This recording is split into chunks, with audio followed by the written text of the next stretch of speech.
as a director on 10 November 2010. That's right? Yes. And you've been on the board ever since? Yes.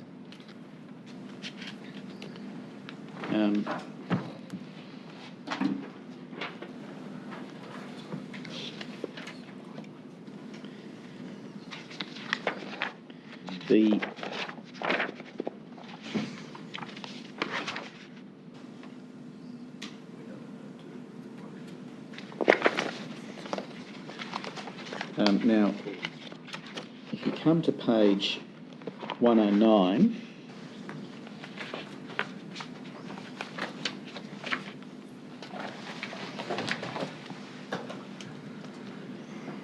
this is an email that you sent to Mr. Baroni on or about 22 February 2011. I'm sorry, what page? 109.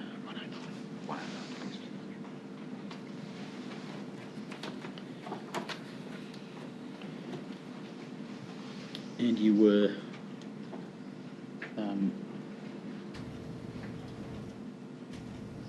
having negotiations here in respect to the 2011 toll EBA, is that right? That's what it looks like, yes. And you deal with teacho in numbered paragraph 4. Yes. You say the committee has indicated it will not settle until an acceptable offer regarding the contribution is made. The committee, is that the National Negotiating Committee? That's correct. It will not settle, you mean it will not approve an EBA? Approve the EBA? Not Is that what settle means? No, it means that it's one of the matters that the committee has said is fundamental to reaching agreement with the company. And you continue to say the compromise figure we have put is 50 cents per worker per week or 300,000 per year.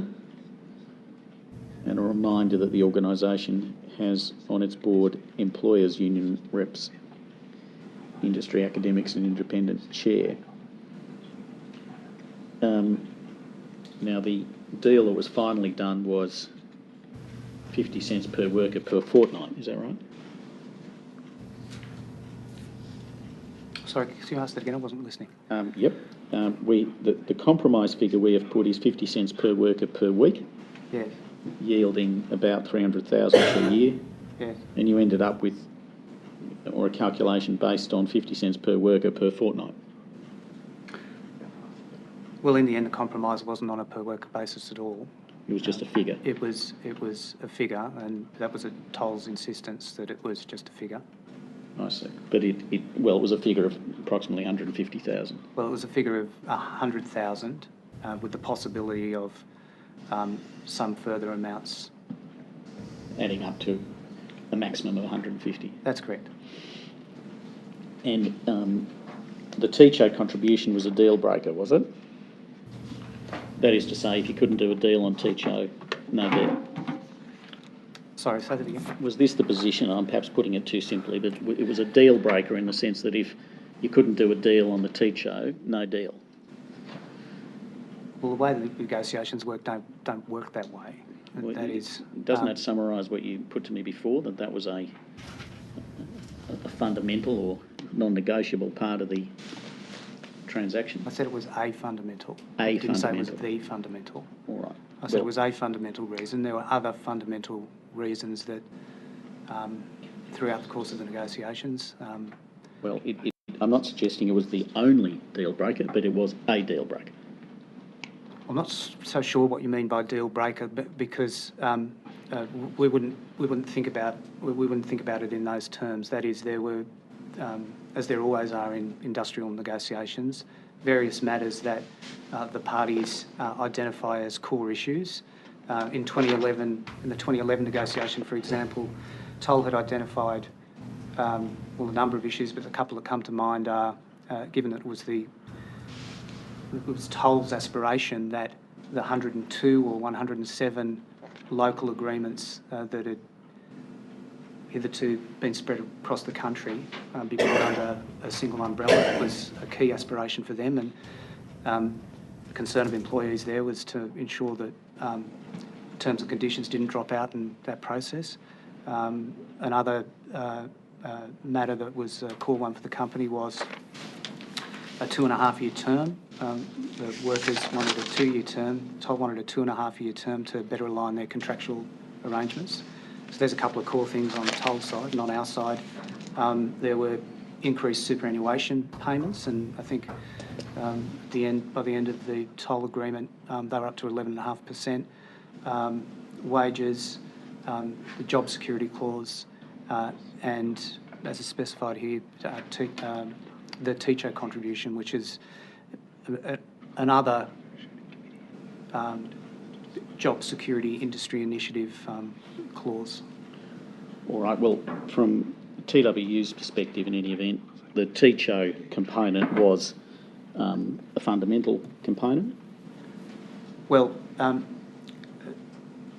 if by TWU you mean the collective of us, that is the workers view as expressed through the full National Negotiating Committee, then yes, it was. Yes. And it was as important as achieving increased super payments, the wages, conditions and job security. I'm just summarising your evidence. Well, I think the only way to fully answer that question is to give a little bit of context, and that is that this goes back to an earlier answer of mine, and that is that the terms and conditions of workers at companies in the transport industry are not secured solely by an agreement which exists for their terms and conditions. What needs to occur, as initiatives have shown throughout the last 15 to 20 years in the industry, is there needs to be a suite of measures across the industry. Chain of responsibility, which workers fought for many years, the likes of the Road Safety Remuneration Tribunal, and industry initiatives of the type that teacho could embed. So, in a sense, it was as important, it was a little different in character from, say, a wage increase, but it was, in essence, a job security and safety initiative that workers saw as directly related to their well-being. So,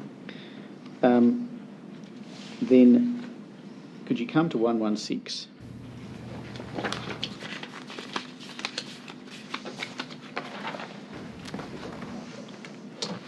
That's the covering email or letter from Mr. Baroni to you enclosing the signed teacho deed, or at least signed on behalf of Toll.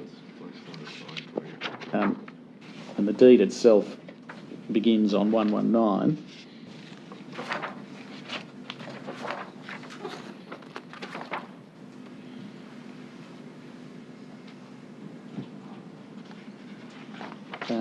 You were in the commission this morning when I was discussing this with Mr. Sloan? Yes, I was. All right, so I'm not going to take you through, and you're familiar with the deed? Yes, I am. I won't take you through it in great detail then, but on page 120, 3.2A1, it stipulates the union will conduct audits, wage inspections or other compliance measures of a transport competitor. And you'll recollect from my discussion with Mr. Sloan that in 2013 the new teacho deed stipulated 5 transport competitors. Can you tell us what were the cause of negotiations leading up to the increase from 1 to 5 transport competitors?